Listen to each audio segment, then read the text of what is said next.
Buenos días a todos los presentes a este seminario por Zoom y a quienes nos están viendo por Facebook Live. Es un honor reunirnos hoy para presentar este primer Work in Progress de Memoria y Cultura por la Democracia en Cuba, cuyo objetivo es visibilizar los últimos 30 años de lucha pacífica de la sociedad civil independiente en Cuba por la defensa de sus derechos fundamentales para lograr un impacto en la lucha pacífica actual. Recordar el camino de los activistas de los últimos años nos ayuda a comprender la lucha actual, a conocer los actores que, aunque jóvenes, vienen de hace años dando los pasos que nos los llevaron a estar en noviembre último en una misma casa, cuartelados, pidiendo por la liberación de un joven rapero, soportando pacíficamente el asedio constante de los agentes de la policía política. A través de líneas de tiempo, de infografías y de entrevistas, buscamos mostrar cómo fue el camino de cada uno de ellos, cómo se fueron cruzando sus caminos en los distintos proyectos, cómo fueron creando ese sentido de comunidad y forjando los lazos de solidaridad que llevaron a exponer sus propias vidas pidiendo por una patria libre. La investigación sobre la historia y la lucha por los derechos en Cuba tiene sentido si tenemos en cuenta lo que está sucediendo en la actualidad. Denis Solís, aún en prisión desde noviembre. Luis Robles, el joven que pidió la liberación por Denis Solís en diciembre en el Boulevard San Rafael, sigue en prisión desde diciembre. El actual secuestro de Luis Manuel Otero Alcántara desde su casa y que se encuentra ya hace semanas en el hospital Calixto García. La privación de libertad de los manifestantes de la calle Obispo por intentar ver a Luis Manuel en ese momento que estaban en la huelga de hambre en su casa. Adrián Coronó por intentar verlo en el hospital, Calixto García, y así puedo seguir enumerando todos los atropellos, la desaparición de Michael Osorbo, y tantos otros prisioneros políticos que el gobierno de Cuba busca esconder en las miradas distraídas del mundo. Este proyecto es para visibilizar el trabajo de ellos, el trabajo de los que vinieron antes. Todo este trabajo es pensando en ellos, conscientes de la urgencia que nos demanda la libertad y la integridad física de esas personas que están detenidas injustamente y que cada día que pasa en manos de un régimen que comete crímenes de lesa humanidad es un día más que le han robado. Dicho esto, y antes de darle la palabra a nuestros invitados, paso a contarles brevemente en esta primera etapa de investigación en la cual hemos sistematizado la información en una página web para poner a disposición los datos recolectados, los testimonios, documentos, acuerdos, proyectos,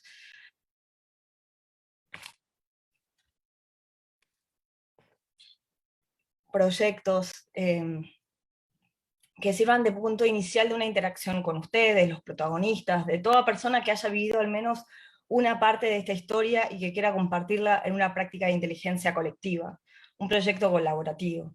Pues fue así, yo comencé con 10 iniciativas de una investigación previa que había hecho en mi tesis de hace unos años, y terminé con 30 iniciativas de diálogo y consenso, y eso fue gracias al aporte de muchos amigos cubanos. Y comencé también con una lista de unas 40 iniciativas de libertad de expresión, revistas y medios independientes, y llegué a enumerar hasta 90.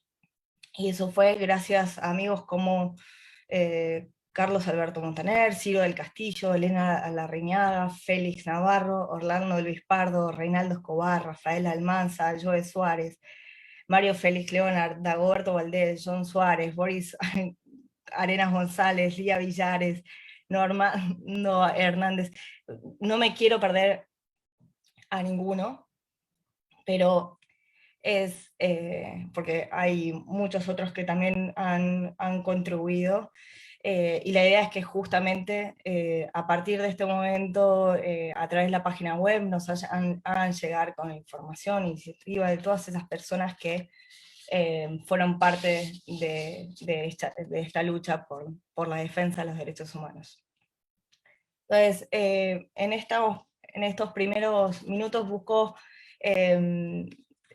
enumerar ciertas conclusiones que podemos observar de esta compilación de documentos. Y es, En primer lugar, para romper con esa idea de que la sociedad civil no se une y no colabora, las siguientes observaciones preliminares. Los documentos que hemos reunido hasta el momento, sean declaraciones de reuniones o de plataformas, sean denuncias o demandas que reunían firmas y adhesiones, hojas de rutas consensuadas por grupos de trabajo, coinciden en varios puntos. La amnistía y libertad para los presos políticos, reconocimiento de los derechos de asociación y libertad de expresión, fin a la represión y a la persecución de los activistas, pedido de elecciones libres, plurales y justas, con observación internacional, énfasis en la lucha pacífica, entre tantos otros temas. Hay un documento en particular publicado en 1998, que es el Acuerdo por la Democracia en Cuba, que fue ratificado en 11 oportunidades por los distintos actores de la sociedad civil. La última vez fue en Pasos de Cambio. De las iniciativas de diálogo y consenso, la mayoría de los actores han mostrado disposición para el diálogo y la colaboración, sumándose en un promedio de 6 iniciativas. Y los activistas que han estado activos en los últimos 30 años llegan a ser unas 10 o 15 adhesiones de las 30, o sea, prácticamente la mitad. Está claro que debemos considerar que hay actores que en la actualidad que surgieron en los últimos 15 años y que hay actores que estaban en la década del 90 que por ahí no están activos por distintas razones en el día de hoy. La razón más obvia es gente que no está más entre nosotros, como es Osvaldo Payá o Laura Pollán. Cuando ha habido campañas en forma abierta, están todos invitados a colaborar, la gran mayoría de los actores se suman y hacen eco de la convocatoria. Hay 2 organizaciones que nacieron como una frente de distintas organizaciones, o en sus inicios buscaron la colaboración y la alianza con otras organizaciones, que fue en el caso de Frente Nacional de Resistencia Cívica y Desobediencia Civil, Orlando Zapata Tamayo, y la Unión Patriótica de Cuba. Y rescato esta en el medio de las otras iniciativas, porque en definitiva es rescatar la historia de dichas organizaciones y destacar que la voluntad de sus líderes en unir fuerzas y estrategias para la lucha pacífica en Cuba. Van a haber plataformas más temáticas, como la Mesa de Diálogo de la Juventud Cubana o la Red Femenina de Cuba, que reúne a jóvenes y a mujeres de distintas organizaciones por un objetivo común. Hay iniciativas de cooperación que nacen como plataformas y engendran otras iniciativas o proyectos, como es la plataforma Nuevo País, que impulsó Consenso Constitucional y Obra Ciudadana. En otro punto quisiera rescatar que para responder al cuestionamiento de tiempo de vida de algunos proyectos en Cuba que se inician y se terminan, las siguientes observaciones. Yo creo que podemos rescatar la historia de al menos unas 20 revistas desarrolladas por cubanos que ya no, esas revistas que ya no están, pero sentaron un buen precedente de colaboración. Sus editores y desarrolladores, o quienes han escrito en esas revistas, luego continuaron trabajando en forma conjunta, o se han cruzado en otros proyectos, o en definitiva ha ayudado esa experiencia a formar otros proyectos de medios de comunicación defendiendo la libertad de expresión en Cuba, y quizás con nuevas tecnologías digamos, o marcando nuevas etapas en los accesos a la comunicación, a internet, a la telefonía, etc. Van a haber unos 20 proyectos artísticos que se mencionan, hay muchísimos más, pero los rescatamos porque quienes han liderado esas iniciativas también destacar su constante espíritu de colaboración, no solamente entre ellos, sino con todos los actores de la sociedad civil, y han participado de las iniciativas de diálogo y consenso. Así que, dicho esto, este es un breve resumen de las iniciativas. Los invito a visitar la página, que luego de darle la palabra a nuestros invitados, vamos a mostrar brevemente, pero ya organizaremos en las próximas semanas más encuentros para detenernos bien en el análisis de cada uno de estos puntos. Pero a continuación yo quiero darle la palabra a Anameli Ramos, a quien le pido que encienda su cámara. Anameli, a quienes han seguido las noticias de lo que está sucediendo en Cuba, no necesita de presentación. Ella es curadora de arte, fue profesora de Elisa durante 10 años, fundó un colectivo junto a otros artistas como es el del grupo Ánima, y bueno, se sumó al movimiento San Isidro y fue una de las acuarteladas de la sede del movimiento San Isidro en el último noviembre. Invitamos a Anamelia a, a dar su testimonio. Bueno, buenos días, mucho gusto de estar con ustedes. Yo creo que esta iniciativa de hacer esta página y poder no solo exponer los distintos proyectos en los que la gente ha venido trabajando desde tanto tiempo, sino sobre todo exponer los cruces, ¿no? Es decir, eso es lo que me parece mucho más interesante, ¿no? Cómo la gente ha podido, en medio de una situación que es, no sé, que tiene un nivel de inmediatez y a veces de precariedad incluso, que llega a tu vida cotidiana impresionante, ¿no? Poder exponer esto, es decir, cómo la gente ha ido generando alianzas, cómo algunas se han roto, cómo se han tenido que reinventar, es decir, no solo las cosas que se han podido construir en comunidad, sino incluso las que se han deconstruido, ¿no? Yo creo que eso también es muy importante porque de esas experiencias también de rotura o de desavenencias, de errores, también se aprende mucho, ¿no?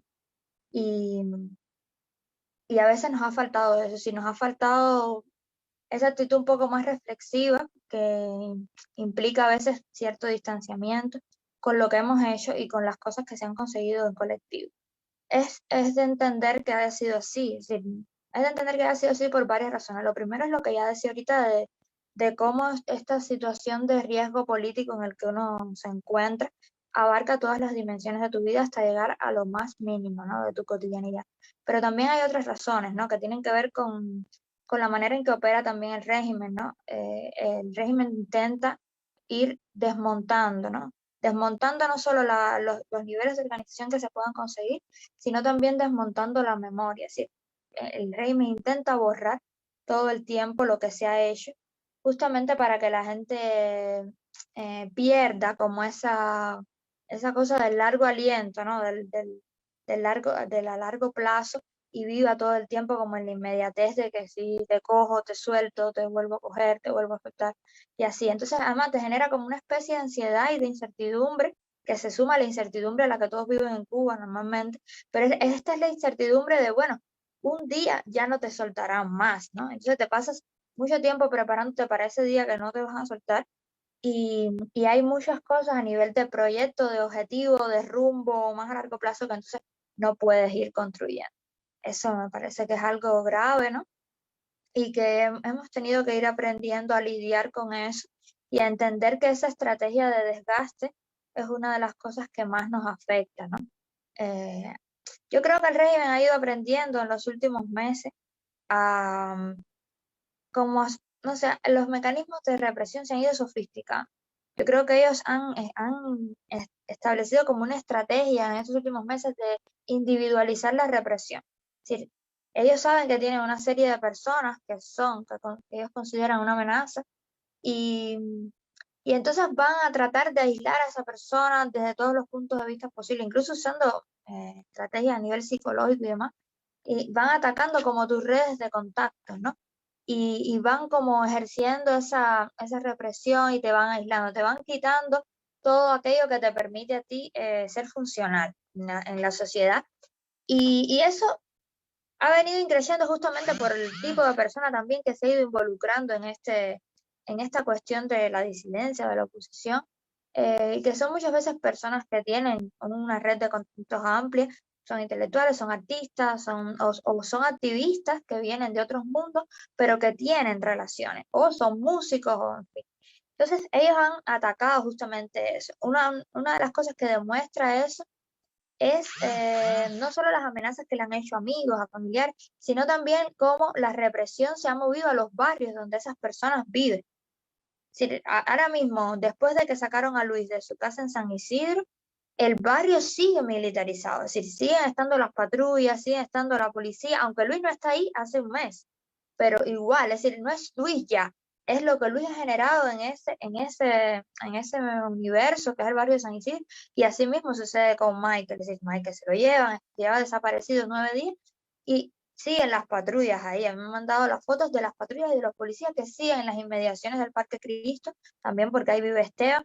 Y en este caso, por ejemplo, Michael y Esteban, estamos hablando de dos personas que no pertenecen a esa, digamos, a esa clase más, como ese círculo de artistas más de élite, qué sé yo, son personas de barrio, pero sí tienen un arraigo popular. Entonces, han ocurrido muchas cosas. Es decir, por una parte, el involucramiento de estas personas del círculo más intelectual, que no han tenido reparos de mostrar su solidaridad con miembros incluso de la oposición tradicional, cosa que no pasaba antes. Antes la oposición tradicional estaba muy estigmatizada, muy sola, muy aislada.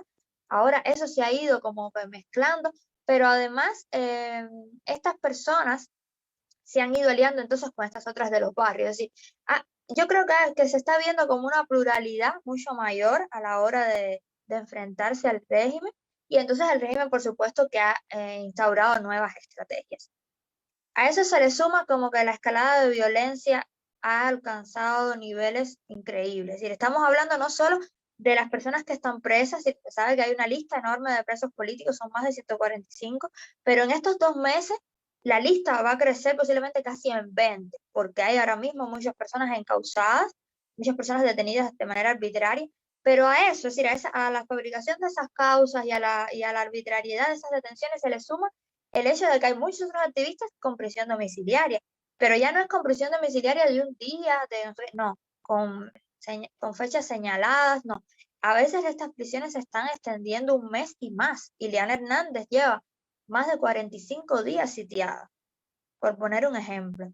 Y así hay muchos. Entonces, aparte de la prisión evidente, te pueden poner una medida cautelar, que es algo nuevo también que ha surgido. Es decir, están tratando de justificar legalmente la represión, y entonces te han puesto medidas cautelares a 5 o 6 artistas y activistas que ahora mismo están en sus casas, y además la vigilancia que no ves. Es decir, los que pueden salir tienen entonces vigilancia encubierta.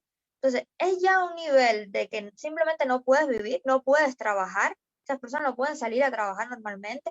A eso súmale la campaña de descrédito, de difamación en la televisión nacional, que ha puesto en jaque a muchas familias. Hay muchos padres, hermanos, que prácticamente no viven esperando lo que va a decir Humberto de sus familiares cercanos. ¿Qué consecuencias va a tener esto? Porque estamos hablando de una persona que se para en la televisión nacional y prácticamente todo lo que dice después es llevado a la práctica, a veces con horas de diferencia. Entonces, ¿qué nivel de legitimidad tiene un programa de televisión como para que después eso se convierta en causas construidas, en detenciones, en personas sitiadas? ¿Sí? A ese nivel de terror se está viviendo en Cuba hoy. Y por supuesto, a eso súmale toda la violencia directa de golpes, de maltrato, que se vive con mucha más virulencia en el interior del país, en las provincias, todo lo que ha ocurrido en Las Tunas, lo que ha ocurrido en Santiago con los Pacu, ahora lo que ocurrió con la familia Leiva. Es decir, estamos hablando de un nivel de agresividad, mujeres golpeadas, mujeres humilladas, de todo tipo. Es decir, y no solo ya por la policía y por los agentes de la seguridad, es que ya también están mandando a personas digamos, del pueblo a hacer estos actos de repudio, a ejercer la violencia, como han hecho en otros momentos con las brigadas de respuesta rápida, pero también son funcionarios públicos, porque Humberto es un funcionario público, si es miembro del Comité Central, y vimos todos en el video cómo golpeó a Yeilis Torres. Entonces, son cosas que están incluso documentadas. El allanamiento de casa de Luis Manuel está documentado, todo lo que pasó en Obispo, por lo que ahora los están acusando, todo el mundo vio la violencia que ejerció la policía y la seguridad del Estado sobre esas personas.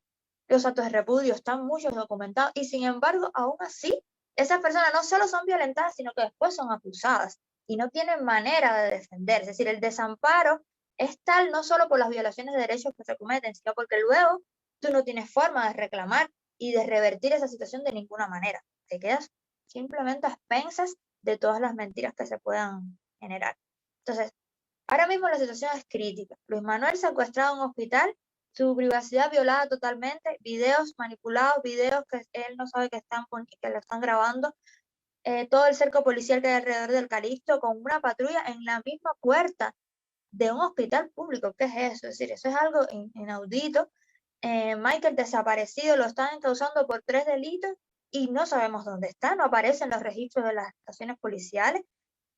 Camila Lobón fue hace unos días, después pasadas las 72 horas reglamentarias, fue a la estación de Buishacó, no aparece Michael por ningún lugar, no aparecía proceso penal abierto contra él. Ahora, de momento, en la respuesta de la habeas corpus aparecen estos delitos. ¿Cómo es posible que la fiscalía esté manejando todo eso y eso no esté en registro de la PNR? Los de obispo que ya están siendo trasladados a prisiones, todos están siendo ya trasladados a prisiones. Adrián Curunox, ayer se supo, el del MON, que también que estaba en huelga de hambre en Picota, al parecer dejó la huelga, pero ni siquiera sabemos con certeza, y al parecer también ya fue trasladado a Valle Grande.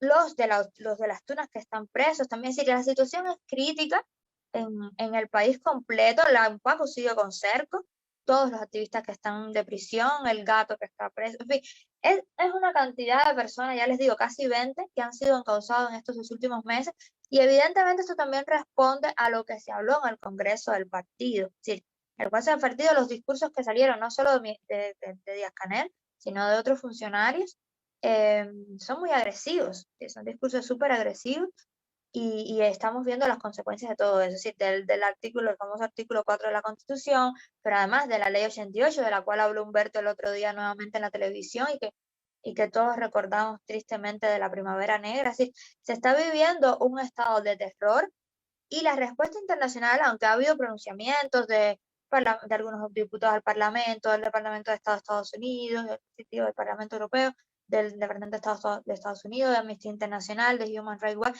ha habido pronunciamientos, pero no siguen siendo insuficientes, porque el gobierno cubano desoye absolutamente todo, es decir, desoye a sus ciudadanos adentro y desoye a las organizaciones internacionales. Entonces, realmente la situación es crítica.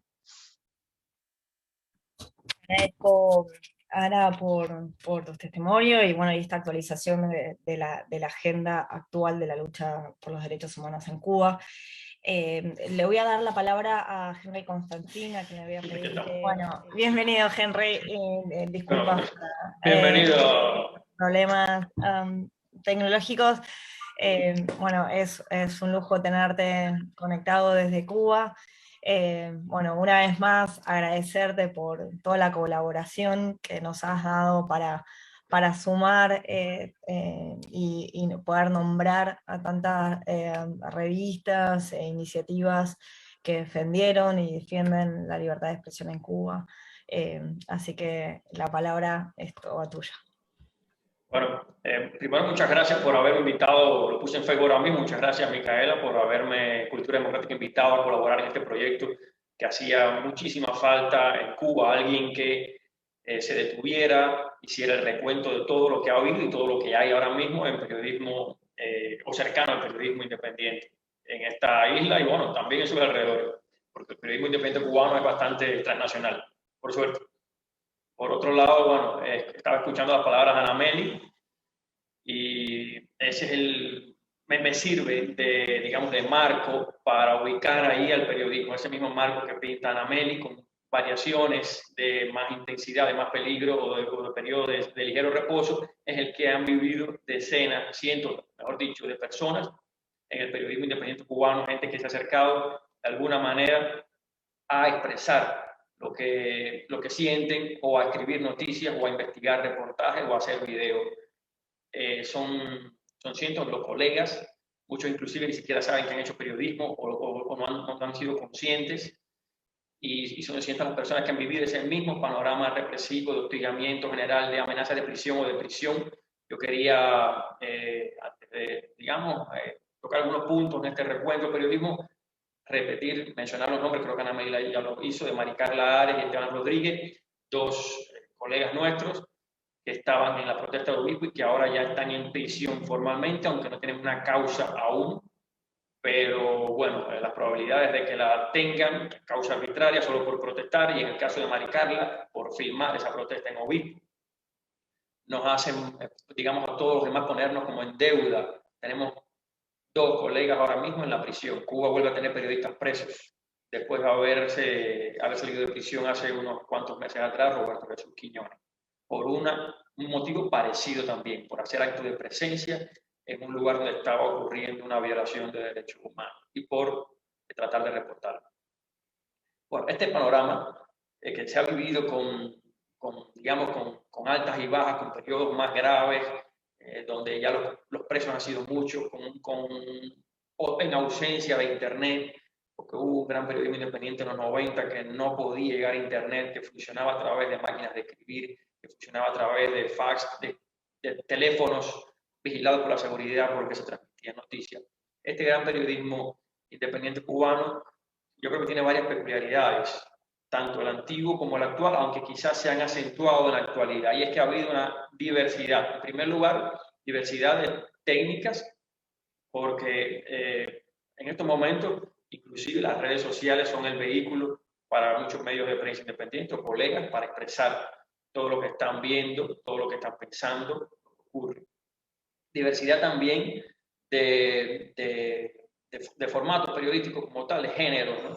Ha habido periodismo muy bueno, reportajes, inclusive, bueno, Mónica Baró ganó hace un tiempo el premio Gabo por un brillante reportaje, y hay medios en Cuba que hoy por hoy están haciendo con cierta frecuencia, con la que le permite la represión a sus trabajadores, reportajes importantes sobre problemas o situaciones o realidades de este país complejo.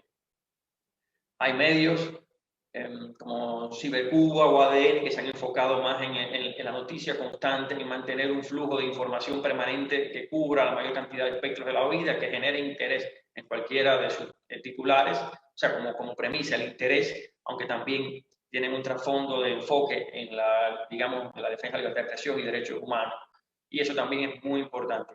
Esta especie de pluralidad digamos, se condimenta mejor aún más cuando vemos que también hay medios muy enfocados en áreas como el deporte, como los negocios, aunque en este periodo, digamos, no ha sido su mejor momento, pero hubo un momento de crecimiento de este tipo de medios enfocados en el ocio y todas sus actividades cercanas.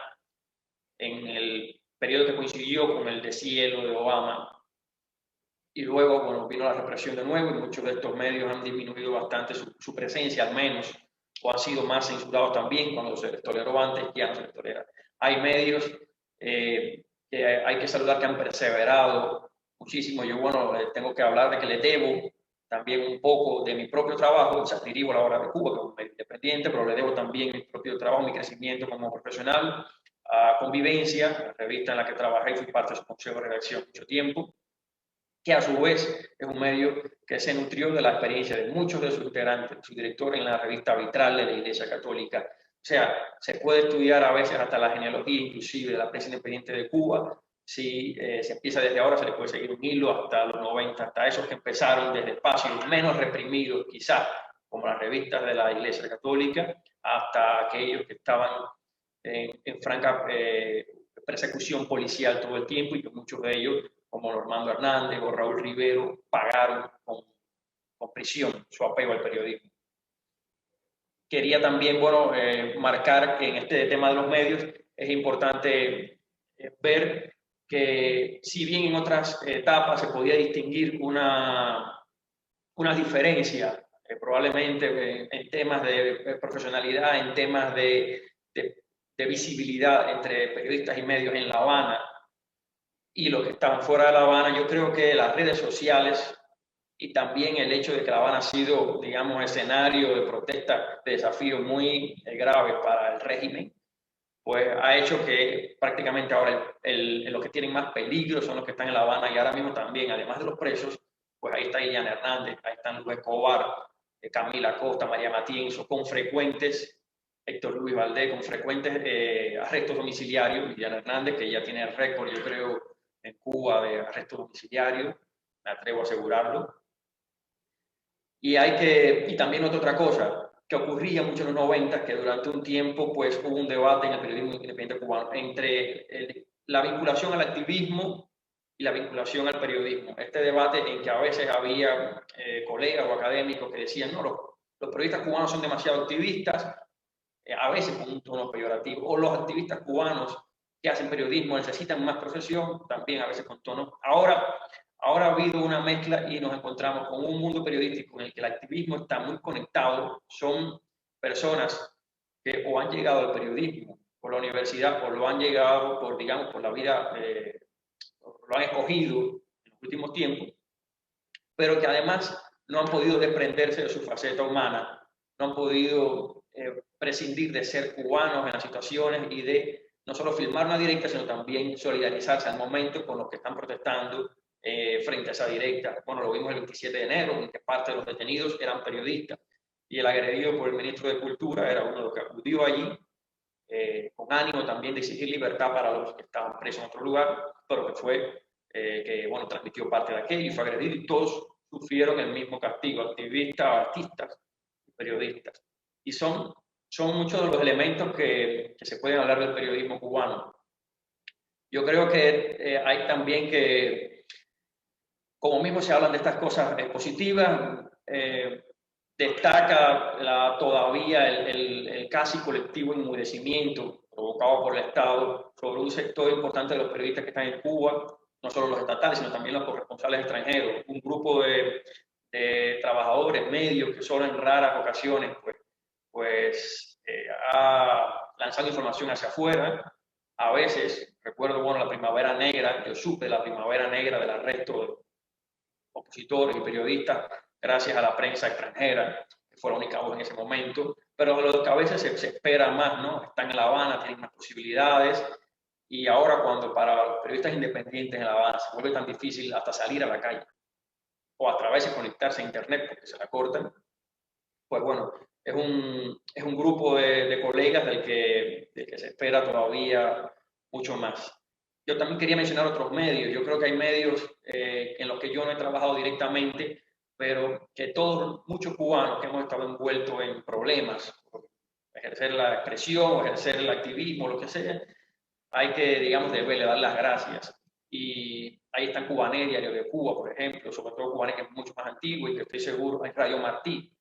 Yo recuerdo, aprovecho para decirlo, que cuando yo era chiquito, y le ha pasado así a muchas personas con las que he conversado, el único contraste que tenían para entender realmente lo que había en Cuba, para romper el discurso monopólico de los medios estatales, la televisión, la radio, era Radio Martí. Cuando alguno de nuestros abuelos o padres sintonizaba algún radio viejo, allí podíamos escuchar que había otra Cuba, una Cuba de violencia policial, una Cuba de dirigentes corruptos o que mentían. Y a estos medios que han acompañado, no solo al activismo, que han acompañado toda la vida del país en los últimos 30, 40 años, quizás algunos, hay que ponerlos siempre, aunque estén, bueno, digamos, con sede fuera de Cuba, aunque tengan dinámicas distintas a los que estamos dentro de Cuba, hay que ponerlos como un lugar especial.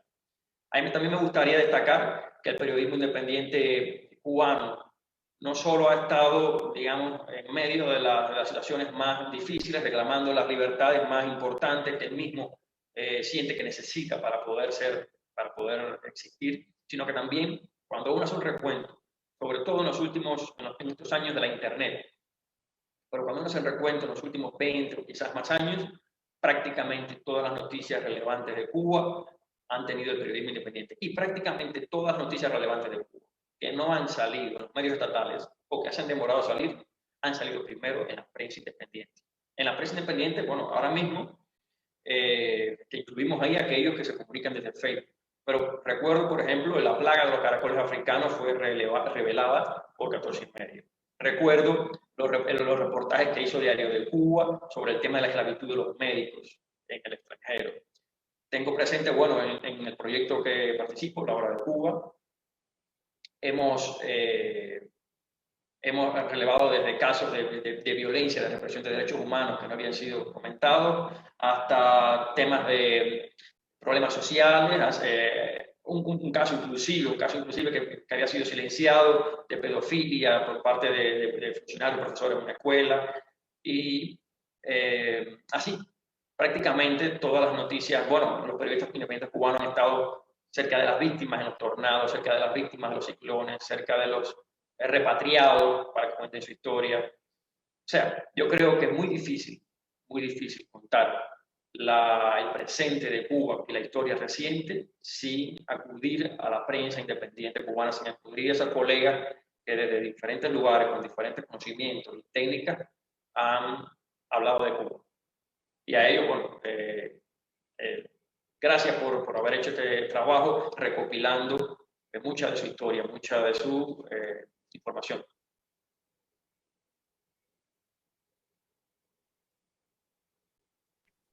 Gracias, Henry, realmente por tu colaboración y por las palabras. Y realmente, bueno, estamos en sintonía con este concepto de rescatar la memoria para poder revalorizar el trabajo de todos los actores. A continuación le voy a dar la palabra a Hernán Alberro, también a que le pido a ver si es factible que vaya habilitando su video.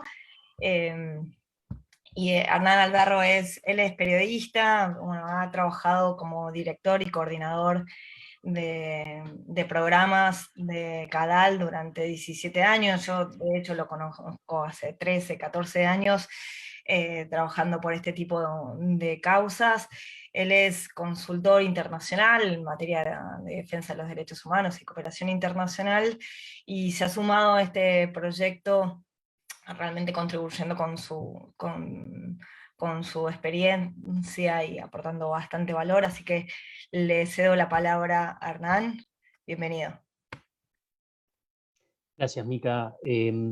Y la verdad es que es un placer, como siempre, poder estar en una reunión con Henry, periodista que aprecio y valoro un montón, uno de los emprendedores mediáticos que ha tenido en los últimos ya largos años Cuba, a pesar de su corta edad. Así que la verdad que es un placer, y bueno, obviamente Anameli, también siempre muy, muy admirada por mí, por su trabajo más desde el mundo artístico. Y bueno, agradecerte a vos por la oportunidad. Yo simplemente quería decir que me sumo a este proyecto con humildad, en el sentido de que se trató de una iniciativa que empezó siendo una pequeña campaña y que fue creciendo felizmente a algo que considero que es fundamental, a algo que considero que es muy importante, que cumple diferentes funciones, digamos. Me parece que es clave poder tener este mapa, que por supuesto que es incompleto, que por supuesto que es un recorte de la realidad, pero que es un mapa que es necesario. Es un mapa que es necesario porque, como decía Mica en un momento, permite visibilizar tantos años de esfuerzo, de sufrimiento, de prisión, de ponerse de acuerdo, de discutir, que han tenido los cubanos para tratar de construir sus democracias. Pero también es necesario para que aquellas personas que desde afuera se suman en esta lucha, para los recién llegados que desde afuera sobre todo, pero también desde adentro de Cuba, quieren aportar en este proyecto de transición a la democracia, puedan entender que donde hoy se encuentra la lucha por la democracia en Cuba, estamos gracias a un esfuerzo compartido durante tantos años. Y creo que eso es muy importante, porque, como decía Mica al comienzo, muchas veces uno tiende a pensar que todo lo que se ha construido se construyó durante los últimos 2 meses, o 3 meses, o 6 meses, o un año. Cada uno pondrá el corte que quiera. La verdad es que estas son historias que se van construyendo a lo largo del tiempo. Henry contaba de cuando él escuchaba la Radio Martí de pequeño, ¿no? Y bueno, y fíjense como quizás hace 30 años Radio Martí era algo muy marginal. en Cuba, era algo que muy poca gente escuchaba, y quizás en ese momento decíamos, bueno, no tiene importancia porque es algo que es marginal. Y sin embargo, fíjense, hoy en día tenemos a Henry, y estoy seguro que a tantísimos otros cubanos, que se suman a esta lucha, que aportan en esta lucha y que aportan un valor fenomenal, gracias a esos pocos, puede ser, pero muy valiosos. A veces la cantidad no es tan importante como la calidad. Y un punto más me gustaría marcar, que tiene que ver con, bueno, entonces la posibilidad de ver, de entender que esto se suma, es una suma de historias, y también con el hecho de que uno muchas veces, como contaba Mica, se plantea, bueno, cuando uno habla de tantos años de dictadura en Cuba, hay quienes dicen, bueno, pero no sé, o los cubanos se lo buscan, o qué hacen los cubanos para cambiarlo. Bueno, aquí está, ¿no? Aquí está el reflejo, aquí está la muestra bien detallada de todo el esfuerzo y los esfuerzos que han realizado los cubanos para construir su democracia, y que por supuesto ha tenido altibajos, que por supuesto ha encontrado obstáculos. Ya lo decía Ana Meli, de lo que sucede actualmente con todo el movimiento artístico, lo decía también Henry al referirse a no solo el momento actual, sino también la historia del periodismo independiente, que han vivido años de cárceles y demás. Pero yo creo que lo importante ahí es, como siempre, mostrar la cantidad de veces que esa disidencia, esos grupos independientes han sabido levantarse. Y creo que este trabajo que ha hecho Mica y en el que yo he contribuido, pero digamos, todos los honores y el esfuerzo es de Mica, y por supuesto que es un esfuerzo colaborativo, como ella decía, donde han contribuido un montón de personas y donde esperamos que sigan contribuyendo, porque por supuesto es un mapa incompleto, como les decía, y es un mapa que la idea es seguir completando, ¿no? Entonces esto no es un fin en sí mismo, sino que es un work in progress, donde queremos que todos, aportando un granito de arena, podamos seguir contando esta historia y seguir construyendo tanto hacia adelante como hacia atrás, porque entendemos que es fundamental. Así que nada más que agradecer a todos los que están aquí, y quedo a disposición, y les recomiendo, sí, por supuesto, fuertemente, que entren al sitio, que lo vean, que lo revisen, que nos envíen sus comentarios, buenos, malos, sugerencias, mejoras, siempre son bienvenidas, y que lo compartan. Creo que cuenta una historia bastante justa y bastante completa de lo que ha sido esta lucha por la democracia. Muchas gracias, Hernán. Te pido si me puedes habilitar para compartir pantalla. Entonces voy a compartir algunas de las del trabajo realizado. Apenas pueda, ustedes pueden ir viendo, la página está en cuba.cultdemocratica.org. En principio voy a compartir con ustedes algunas de las infografías que hemos hecho en temas de libertad de expresión. Resaltamos el trabajo de las bibliotecas independientes y de las editoriales independientes que han surgido en los últimos años. Luego hemos hecho como un recuento mencionado por Henry y por Hernán, el tema de los primeros puentes de comunicación, como es el caso de Radio y TV Martí, Radio República, la era de la época en que la era de los blogs, la generación I de Johnny Sánchez, el blog de Ángel Santiesteban y de tantos otros. En las infografías van a ver algunos mencionados.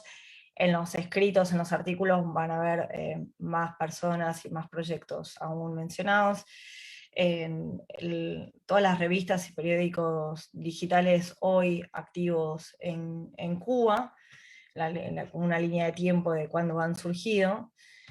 El caso de las revistas independientes que sentaron precedentes, como les mencionaba en un primer momento, que ya no son publicados, pero generaron esa dinámica y esas primeras experiencias de los actores actuales. Bueno, el caso de la red de medios comunitarios por parte de ICLEP, que es una buena iniciativa para rescatar, y la de los proyectos artísticos, que les mencionaba antes también, con una buena experiencia de interacción entre ellos, porque, bueno, Poesía Sin Fin, un festival que lideraba Mauri Pacheco, con toda la gente de Omni y Zona Franca, siempre interactuó con el Festival de Rotilla, luego con el grupo de Monjeles, hoy con mucha de esta gente conforma el movimiento San Isidro. En la línea de tiempo van a ver también, voy a compartirles ahora algunas de las líneas de tiempo. Sí, un segundo. Voy a compartirles brevemente, bueno, el hecho, toda la sección de diálogos y consensos, lo van a ver, pueden entrar ahí, van a ver todos los documentos que hemos compilado hasta el momento. El caso que les mencioné del Acuerdo por la Democracia está publicado y lo van a ver para poder descargar como anexo el mismo documento. Van a ver en la sección de novedades las entrevistas que he hecho a los distintos actores para poder confirmar muchos de estos casos.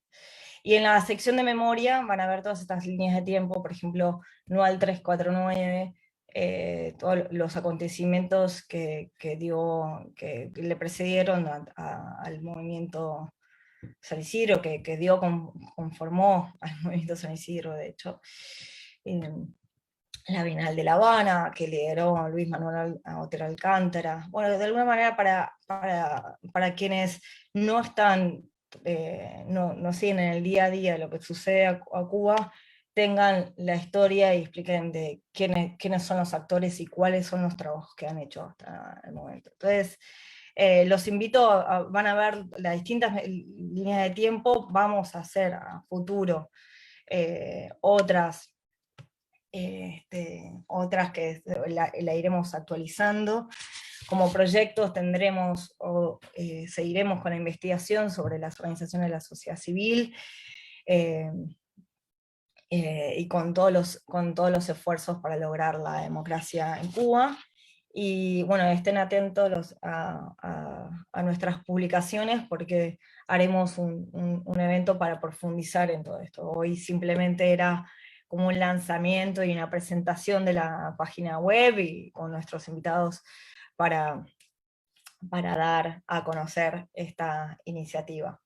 Así que no sé si hay alguien tiene alguna pregunta, o simplemente damos por cerrada esta presentación. Muchas gracias a Anameli, a Henry y a Hernán por acompañarnos. Y bueno, estamos conectados, como dice el Wisma, para seguir trabajando por esta causa, que es una causa justa, que es por la libertad de los cubanos, algo que vienen ya pidiendo hace más de 60 años. Yo simplemente aquí rescato parte de esa historia, de hecho la mitad, los últimos 30 años, y de hecho de esos 30 años un pedacito. Así que bueno, dicho esto, les agradezco. Y seguimos conectados, seguimos trabajando en realmente hacer cambiar la historia de Cuba.